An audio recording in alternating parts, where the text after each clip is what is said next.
I'm John Hamilton. I volunteered 1 week after the assassination of the president. I was attending LA City College at the time, and I thought with the president assassinated that we'd probably be in a war pretty quickly. So 1 week later, I took the oath. I was 17.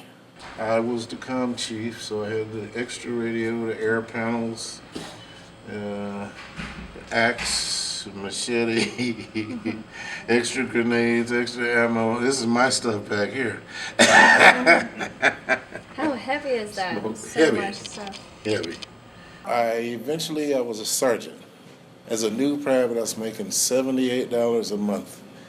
The most I ever made was about $258 a month. I was stationed at Camp Pendleton in '64 and early '65, and then we sailed from San Diego to Okinawa, stopped briefly in Pearl Harbor, and then down to Chulai.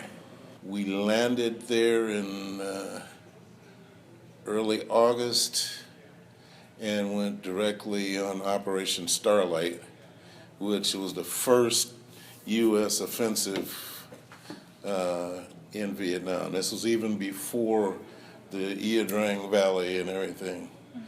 That was we kicked off on 17th or 18th of August, 1965. The 1st VC Regiment was planning to attack the airfield at Chulai, which the Seabees built, and we intercepted them on the way. And in about a 5-day battle, we killed somewhere between 600 and 900 of them, and we suffered lost 45 Marines killed and a couple of hundred wounded. This is me in front of the headquarters platoon. This is the gun platoon over here. We're standing in formation on Hill 10. Here's another M109. You took these too. Yeah. What made you want to take pictures and capture all of these? On the first tour over there, I didn't get many pictures. I was too busy, and part of the time I didn't have a camera, so I wanted to document Your what moments. was. Yes. This, I'm down in the communication bunker on switchboard watch. We had about 11 stations and the hand-cranked phones. In December of '67, shortly before Tet, those are North Vietnamese soldiers who had attacked the Special Forces outpost down the road from us about a mile. And you can see the North Vietnamese are paler, so they're smeared with grease and ash to darken their skin so they don't show up at night. Were you ever wounded during? I got shot in the heart. Really? Yeah, but that was later. It was kind of a surprise. I didn't really notice it as much because I had a lot of pain from being shot in the leg, which gave me a nerve wound, and it was real painful. The heart thing I didn't even find out about it until later.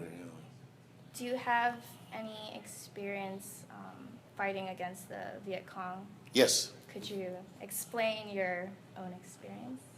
The operation generally there's usually like 3 phases. There's reconnaissance, you gotta find them, and then you go and try to kill them.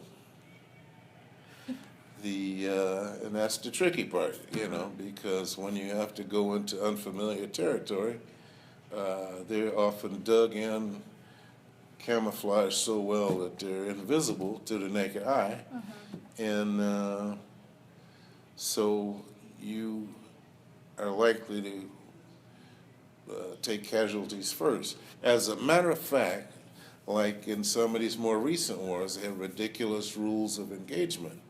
When we first went, we were not allowed to shoot first Oh, I did until not. we had been fired on. And that's okay for a while when you're working with people who are not good shots, but gradually that began to be a source of major casualties. In the early stages of a shooting war, everybody's a little nervous and really wound up. And there were cases of friendly fire, as you know, your own guys shooting you because they were really nervous and you walked up on them in the dark. The overall conditions under which you're operating, it's extremely hot. Usually you're hot and dry or hot and wet. And then during the monsoon, you're wet and hot or wet and cold because it rained for 100 days and 100 nights. This is like from early September right through the rest of the year, rain every day and every night. So much so that, you know, the rain, just the weight of the water would bend you over. And you actually, after about a month and a half of that, you get, you know, kind of depression sets in, and you hope that you'll live long enough to see the sun one more time, you know. How were holidays during the war? Pretty much like every other day. For Christmas, they declare a ceasefire, but we were the only ones that really observed the ceasefire. I had one of those memorable experiences on Christmas night of that year. I was had to crawl about a quarter mile through the sand with my pistol in this hand and 3 sandwiches in this hand. Because I was on duty on post 4, which is way out there, and you know, it's just too dark to see, so you gotta know where you're going, and then you're in danger of being shot by your own guys as well. But I was about halfway back, and I had managed to score some sandwiches from the battalion mess hall, and the shooting started. So I'm down in the sand, crawling. But I didn't drop the sandwiches, and That's the most important. right. And when I got back to the post, there were 2 rifles pointing right, one in my face and one in my chest, you know. Oh, wow. That's why you start singing the Marine Corps hymn and stuff like that. So if somebody hears you coming, they know it's you. When we came back, nobody really wants to hear about it, you know. It's like the elephant in the room that nobody's, you know, going to mention. You know, the kids always ask a couple of questions and then they're done, you know. It's not like in the movies. Veterans of popular wars wouldn't accept Vietnam veterans at all. So our war wasn't good enough. Now that they're, you know, the World War II guys have mostly died off. Now we're big with them too, but at the time they wouldn't even accept Vietnam veterans for membership. So we endured a lot of rejection. After the war? Yeah, Coming back? even, well, before it was over, yeah, I mean, you know. Do you think we've learned from our past? now? Apparently not enough. You know, they failed to learn anything from history, you know. And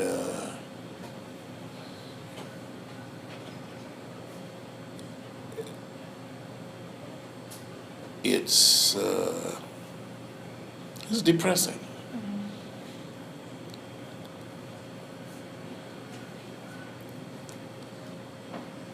Everybody wants to live in all this freedom and stuff, but nobody willing to fight for it, you know. We were doing something then. We were saving the world again. You know, that was what America does, you know. But No.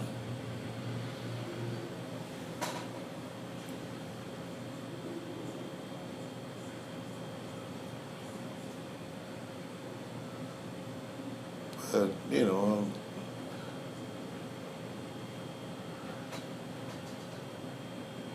but yeah, I would do it again rather than leave it to somebody who has neither the guts or the nuts for it. Mm-hmm.